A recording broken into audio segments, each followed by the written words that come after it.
Good Friday is a day filled with pain, but also with purpose.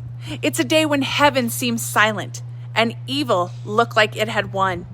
And yet, it's the very day when God's love was displayed in its most powerful form.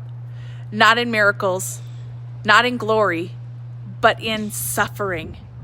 As Jesus is led to the cross, we're reminded again and again that he is innocent.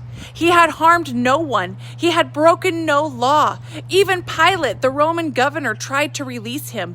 3 times he tried to release him. And yet he carries his cross, our cross, through the streets. Jesus doesn't suffer by accident. He suffers intentionally as our substitute. He took what we deserve so we could receive what he deserved: peace, grace, and reconciliation with God.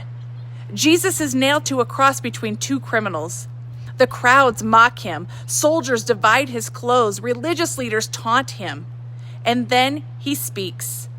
His first words from the cross: "Father, forgive them, for they do not know what they are doing."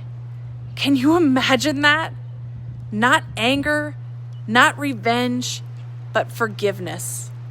That's the kind of Savior we follow. Even in his agony, Jesus is interceding for his enemies, for us. This is the heart of the gospel.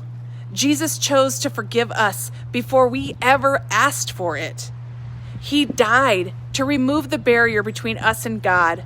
So no matter how far we've wandered or how broken our past is, forgiveness is available.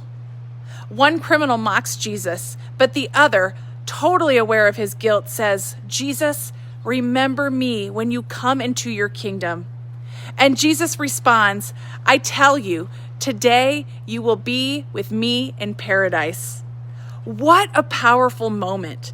This man had nothing to offer, no good works, no second chance to prove himself, just a broken heart and a simple plea for mercy. And Jesus simply says, "You're in."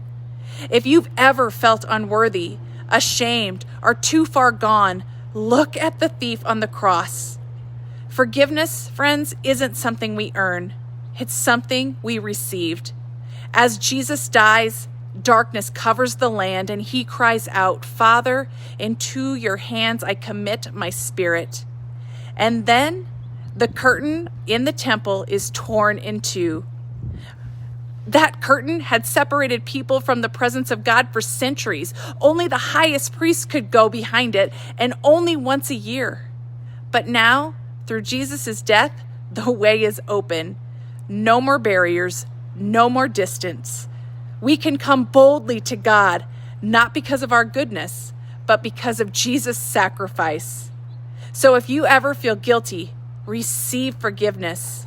You don't have to carry shame anymore. Jesus carried it for you. If you are hurting, know that Jesus understands. He's been there.